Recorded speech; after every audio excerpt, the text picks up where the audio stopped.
Welcome to 52 Miniatures. Today I'm going to be talking about wet blending. When, why, and how.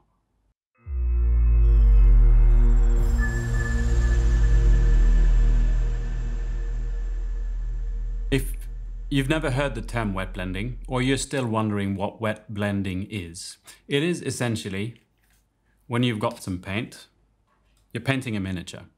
And normally when we paint a miniature, we pick the one color and, paint it in the one block. It's sort of like we're doing three-dimensional sort of coloring books, really. Wet blending is when you use sort of several paints to achieve a certain goal. We'll get into that. And you paint with several paints, one or two or three or whatever, at the same time, while they're still wet. So for example, if I would be painting with some turquoise here, I could then also at the same time be painting with some jade and blending them together with a brown. Kind of a thing. This is beautiful looking, isn't it? That in theory is wet blending. Now this is Sergeant Walter. He's going to be the test subject for this video. It was given to me by my neighbor. It's 3D printed and it's from some people called the Makers Cult. I'll be talking more about that at the end of the video. The reason, like when I saw this, when I was given it, I got it in my hand from my neighbor. He said, do you want to paint this? And I was like, when I saw it, I thought, okay, I'm going to have to do a video about wet blending. Because this miniature contains a lot of reasons why you should wet blend. Mainly, it's the flowy stuff. It's the clothes. So I zenithal primed Walter. I made a video about why or why not you should be zenithal priming. What I do is I zenithal prime. I take pictures of the mini from all the angles, print them out, and put them up where I'm going to paint. The reason is because I will be simultaneously painting highlights and shadows. And so I need to see where those highlights and shadows are. The zenithal priming helps me, but it can be nice to just go back and check on a picture. You could have it on your phone. I just don't like having my phone when I paint. I have a wet palette, which I think is kind of a necessity when you do wet blending. And I'm going to be doing a blue cloak. And so I put out not just the one paint. I put out all the paints that I want this cloak to be. There's a gray mixed with some brown. There is a dark gray blue. I mix in some white with the dark gray blue to get an even lighter shade. I get the white. It's not actually white. It's called Nacar and it's sort of a very bright gray. It's nice to have sort of a few choices on your wet palette, because the thing with wet blending is it sort of needs to go fast. You need to grab some paint, brush it on, grab some more, and you're constantly working while sort of the paint is drying, and you need to work faster than the paint dries. And if you have some pre-mixed shades in there, that can help along the way. The next step is figuring out where to start. What I try and do is find a part where, okay, this is going to be tricky to explain, isn't it? I try and find a spot where I know I can end in one of the base colors. So let's say under the arm here, I'm painting with the dark brown gray mixture, mixing into that blue. And once I'm done, at the edges, it's just the blue. There's a nice sort of gradient going between the dark gray and the blue, and then I can stop at the blue. And so next time, doesn't matter if that dried, I can start with that gray blue and work up the arm using the lighter blue. And then if I want, I can stop because I've got that light blue mixed out on my wet palette. And so next up, I can go with the light blue and mix in some of the white to make the arm even brighter up top. So I don't need to try and paint the entire mini at the same time, like just going and going and going and going and going. if you choose the right places to start and stop, preferably if you stop where you're in a tone or a shade or a color that you've got on your wet palette, there's no worries to start from there. Now, regarding working fast, this is me typically when I wet blend.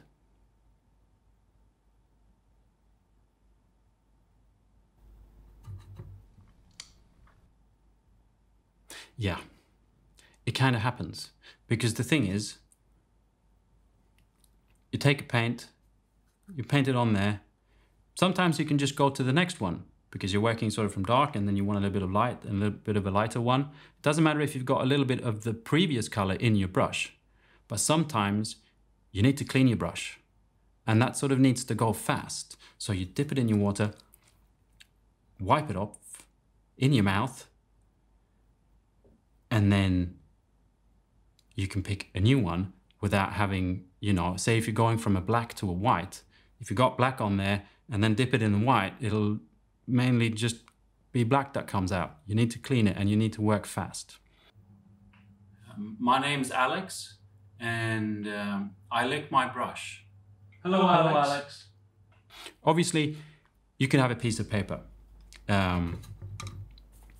Personally, I don't find it as efficient. The fact that when you're doing this, when you lick your brush, you are sort of consuming paint particles. And that's kind of up to you if you want to do it.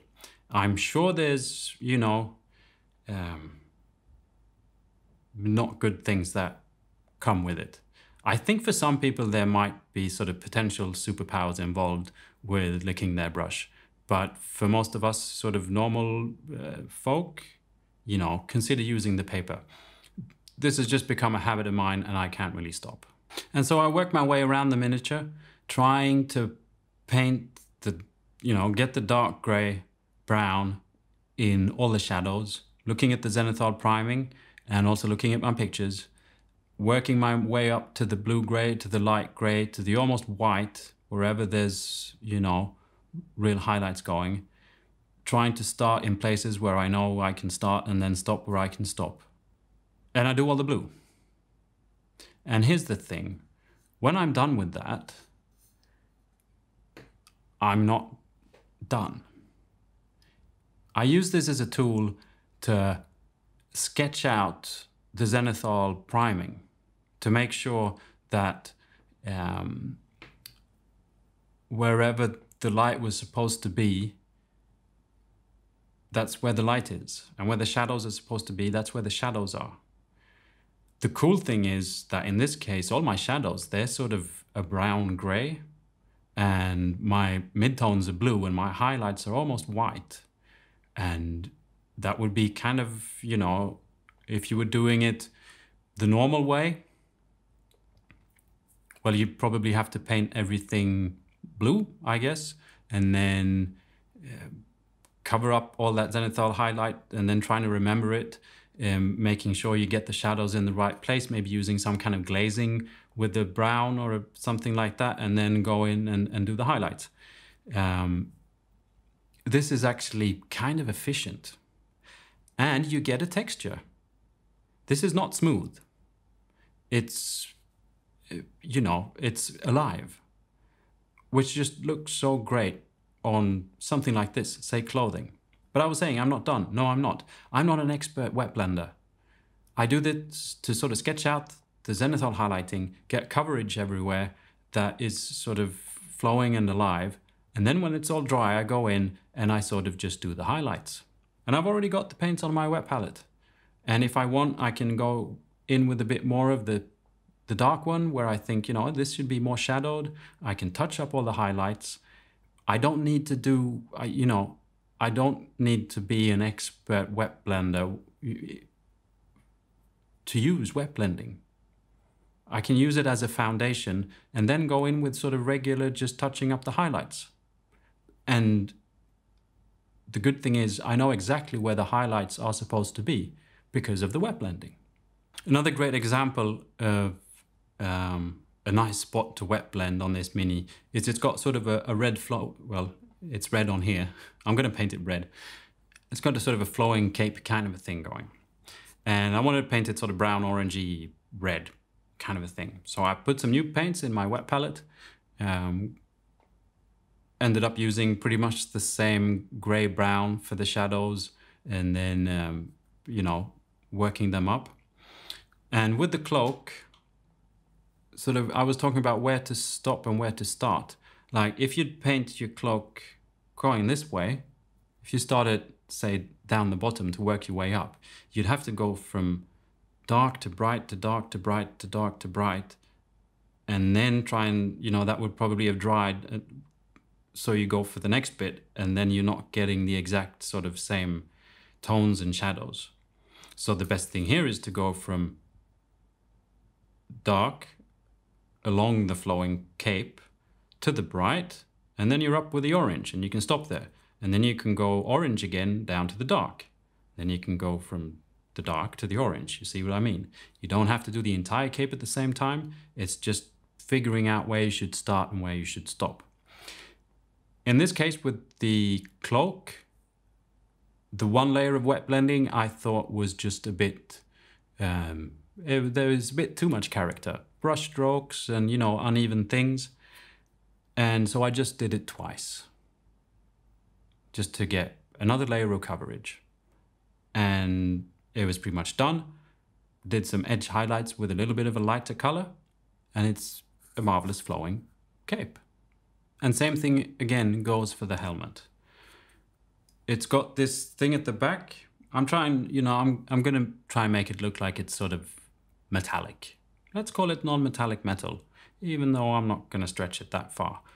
But it's sort of gray. Where the light hits, it's got a dent where it's darker, and then it's got the gray again, and then it's got a light gray. And so I picked the gray area back here, started there, went in to the dark area. And then when I went to paint the top of it, I went from the dark area, using the dark paint I got in my wet palette, to go up to the gray area again. And then when that's dried, I can go from the gray to the light gray. I hope I'm getting my point across here. It's same again. Don't have to paint the same helmet at the same time. Figuring out what blocks you can sort of stop and start at. It doesn't matter if there's sort of brush strokes, if there's, you know, if it's a little bit not even, because then I go in and sort of edge highlight and actually sort of add scratches and stuff like that on top of that, and it looks marvelous. Finally, as an example, I also wet blended the base. I went in with a stone gray kind of a color, a light brown, medium sort of darkish brown, and a black. Doing sort of a gradient from the front of the base so that the front of base is a bit, you know, brighter, going to almost a black at the back, sort of the shadow that is sort of created by the miniature. And this is a really good place to start. Like if you're thinking, well, you know, his mini looks really nice and I'd like to learn wet blending. Larger surfaces that don't really have any rules, i.e. it doesn't matter where you get the paint, is a really great place to start. Like a base. You can't really go wrong with like 3 types of brown or green or whatever you're doing, and not much bad can happen. Something that personally works well for me is to try and always go from the darker shade towards the lighter shade. Like even if you're in the middle, so you're starting with the middle shade, but then work towards the lighter shade. I always end up messing up when I try and wet blend a white into a light gray into a dark gray. But if I wet blend from a dark gray into a light gray into a white, it usually works out all right. Another thing is pretty much don't try and go back and fix stuff. Because, you know, you've been doing a gradient, and then if you go back and you see like, oh, it's not really perfect there, it will be very difficult to get that exact same shade on your brush. In that case, you're better off just leaving it and touching it up later on, and not start messing up your wet blend process. So the process is pretty fast and efficient. Like you need to be paying attention when you paint and making sure that your paint doesn't dry and constantly moving on. And that kind of leads to the entire paint job being pretty efficient. And this Mini, even though I tried and did the non-metallic metal gold kind of things and doing some fancy stuff here and there, just because of the fun of it, was, you know, I don't know how long this took me, maybe 2 or 3 hours. So what do you need to wet blend? Well, I mentioned before, a wet palette is sort of a must. Well, it's really handy anyway. And the good thing is, when I do it, because I've already got some shades, like say I've got 4 or 5 shades already in the wet palette, when I'm done with the wet blending, I can use exactly the same ones to do some more highlights or fix the shadows or whatever. It's already in the wet palette and they're still fine. Secondly, you need paints. Surprise! Paints, I guess, is kind of the tricky one. One thing is you don't really want to water down your paints, because sort of the charm with wet blending is not having to do it more than once. Like on this fellow, I did the cloak twice, but you want pretty thick paints and, you know, quite a lot of it. And so you better not watering down your paints. What you can use if you want is retarder medium. This keeps your paint from drying out all that fast. It slows down the drying time of the paint, which means you have a longer time to work. What it does do is that it does dilute the paint. You know, you get less pigment in there because you've got some retarder in there. But it still has the same thickness. So you can pretty easily get sort of brush, you know, when you, if you'd be looking at the surface, it goes like this because you've used a brush. And so you get kind of thick paint, but with less pigment in it. But it can be a really handy thing. I haven't been using it at all. But when I started out with wet blending, I used retarder medium just to get a good start. And you know, because it can be pretty much you're sitting there pulling your hair out because the paint is drying on you pretty fast. And that can be pretty annoying if you don't have any, like say you don't have any hair, you know, what you're gonna do then? No, seriously, it could be pretty handy. So if you're starting out with wet blending, you can try without the retarder medium, see how you go. And if you're going like, this is really difficult, then you could get some retarder medium and see if that makes it easier to understand the process. And then probably after a while you can lay off it like I have. Lastly, I guess it's brushes. The thing with wet blending, because you're doing a lot of brush work, and the smaller brush you have, the more sort of brush strokes you get, the faster, you know, the thinner your paint is and the faster it dries. Versus having a bigger brush, you know, can get paint in places you don't want. So it's sort of a bit of an equation, but it's definitely worth trying different types of, or at least thicknesses. You know, you might have your favorite brush, but you could try what it feels like with a small size compared to a large size. I hope this has helped a little bit. I don't think in theory that wet blending is super difficult. It's just a different mindset. And I think the result, if you like the result, because it doesn't look like a perfectly layer painted mini, it's a different type of result. And if you like that style, I think it's well worth trying. I really love it, especially on, as I said, specific things, clothing, cloaks, stuff that, you know, in theory already has sort of fibers and stuff like that on it. And if you're painting something large and you haven't got an airbrush, for example, say you're painting a dragon and you want it to go from green to red to orange, doing the base layer with the wet blend just to sketch that out, it'll give you something to work on when you move on to your layer blending. It's so much more than just sticking to the one technique. It's just another technique that you can use with all the other techniques you've got. It's Walter, Sergeant Walter, and he's part of an army, a death corps of Krieg-inspired Imperial Guard army, designed by Brexit, who is part of a designer collective called the Maker's Cult. Sorry, it's just too much information to me to remember, but I wanted to mention it. I thought it's a fabulous mini. It's the first 3D printed mini I've ever painted. And thanks to Simon for giving me this mini to wet blend. I hope this might have helped. I haven't shown you much of how the rest of the stuff was painted on the miniature. There's some stuff going on. If you're interested, you can just ask me, ask a question in the comments or whatever. Preferably, I hope that you try out wet blending and that I've given you some tips that might make it a little bit easier.